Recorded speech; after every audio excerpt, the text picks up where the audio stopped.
Hey there! In this video, I'm going to walk you through how to make a half hexagon from your batch of modern triangles that you just completed. And before I show you the demo, I just want to explain why we are only sewing half hexagons when we could sew full hexagons, right? In short, we are sewing half hexagons to avoid sewing a quilt with Y seams. I personally have a strict no Y seams allowed policy whenever I'm making my quilts, and I know you do too. So if we were just to make one set of modern triangles and make only one hexagon, like this project here. So this is a different triangle and this is a different project, and I am turning this hexagon into a little hot pad just like this one. So for this project, I know I'm just making one hexagon. So I went ahead and I sewed my two half hexagons together and made that full hexagon. But for this project, I am planning on making a bunch of different hexagons, all in different rainbow colors to make a beautiful rainbow quilt. And as I do so, I am making my triangles from the Modern Triangle Expansion Pack. So one set of colors is from one triangle design and so on. You get the picture. So I know for this hexagon, I am making several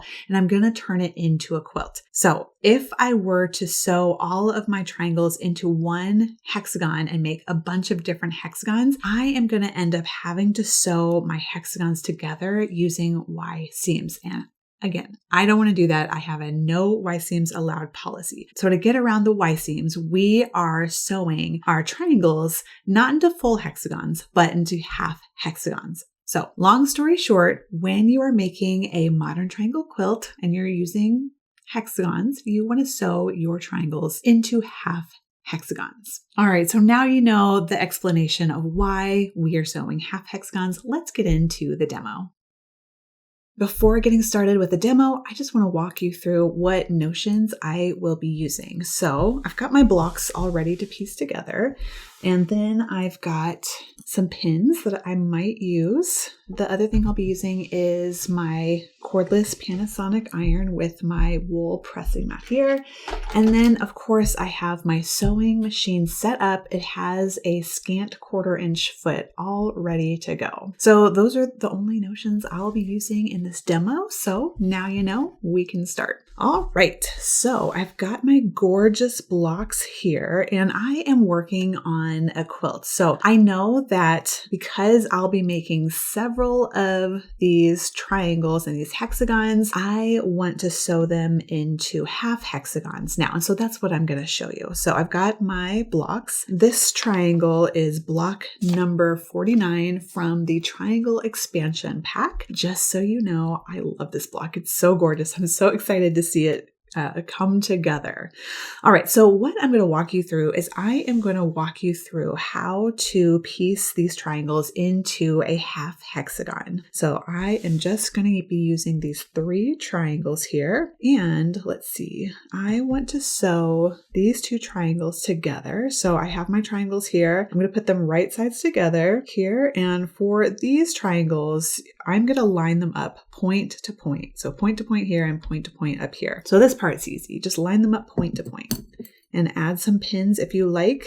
For this triangle, there aren't any seams I need to make sure are intersecting. What I would do is first I'm going to pin the start and then I'm going to pin the finish here. And then what I would normally do for my triangles is I would look to match any of the points that are along this edge. This triangle doesn't have any points to match, so I just need to make sure that the triangles are laying flat together and then add a pin. So once I have these pinned, then I can take this unit to my sewing machine and sew. All right, so you can see my sewing machine. I've got my scant 1/4 inch foot all set up, and I'm just going to sew these together using that scant 1/4 inch foot.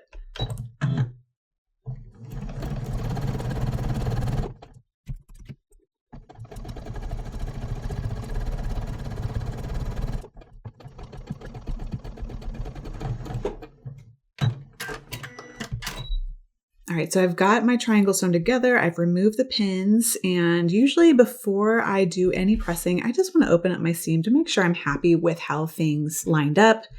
especially if I have any points. Now for this block, remember, I don't have any points that I need to make sure are accurate, but if I were to have any, I would proof them before I iron, just in case I feel like I need to get Jack the Ripper out and redo that seam. Okay, so right now I am pressing to set the seam, and now I'm going to press my seams to the side. So for your hexagon block, you can press them however you like. You can press them open or press them to the side. If you choose to press them to the side, just make sure you're consistently pressing them to the same side. So I'm going to press my seams to like the right side. So what I'm going to do is I'm going to open this up, and then I'm going to finger press my seam in place.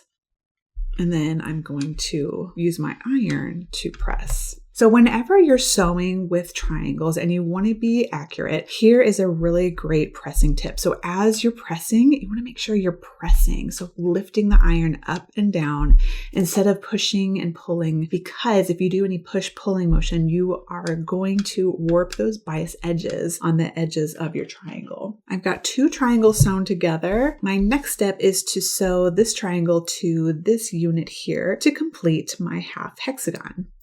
All right, so when I am sewing these together, I'm going to put these right sides together, and then you can line up the point to point down here. My triangle has a little blunted edge here, so I'm just kind of lining up that imaginary point. And then what you want to look for is you want this little piece of fabric on this tip of the triangle here. You want that little tip to stick out about 1/4 inch. So see where these 2 fabrics meet right here, and you have that little divot. So it goes down and then up. Zooming in so you can get a better view. So you see that little divot here. I want that divot to be just about 1/4 inch away from the edge of the fabric. Now I've sewn with triangles for years and years, so I can eyeball this. If you need to, you can get out one of your quilting rulers and just give that a quick little measure, and then you can see that it is about just about 1/4 inch away from the edge of the fabric.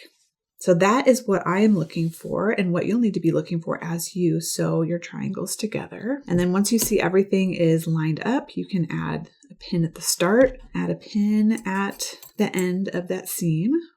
And then if there's any points you need to make sure are lining up along the edge, make sure they line up, and then pin. And once you have it all pinned, you can run it through your sewing machine.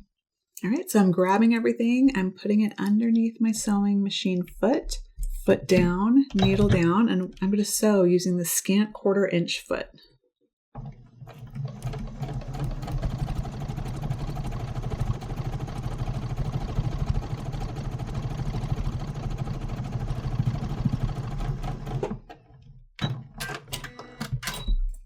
And zooming in really close up on this seam, you can see that seam is right at that divot that we talked about earlier. All right, then my next step is to press. Before I press, I want to take my pins out, of course, but it's a good practice, like I mentioned earlier, to just open up this seam, and before you press, just make sure you're happy with where everything is lining up. I don't have anything that needs to line up, so I'm good. Now you can press. So press to set the seam, making sure you're pressing, not ironing, and then press in the same direction. So I'm pressing to the right, and I'm going to finger press, and I'm going to come through and press. All right, so by this point, I've shown you how to make your half hexagon from your triangles. I am going to repeat the process with my other half of my hexagon here, and I will meet you back here shortly. All right, I repeated the process to give myself 2 half hexagons. So at this point with these triangles, I am now complete. I can put these up on my design wall, and now I'm going to move on to my next triangle design, and I am going to choose which fabric I want to play with.